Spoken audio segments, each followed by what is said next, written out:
کردم یا نه. خیلی اهمیت داره که این چند تا مورد رو حتما مد نظر خودت قرار بدی.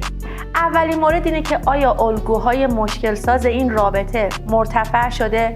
به عنوان مثال آیا اون فرد اگر رابطه به خاطر بی احترامی، بی اعتمادی، نداشتن گفتگوی سالم رابطه به هم خورده کار خاصی براش انجام داده؟ نکته بعدی اینه که آیا این تغییرات ثبات داره یا نه؟ چون حرف زدن معمولا راحت ترین کاره و خیلی از اوقات آدما به خاطر اینکه ما رو به رابطه برگردونن وعده های زیادی میدن. خیلی مهمه که زمان رو در تغییرات لحاظ کنیم. مسئله بعدی که خیلی اهمیت داره اینه که این رفتارها در موقعیت‌های واقعی سنجیده بشه.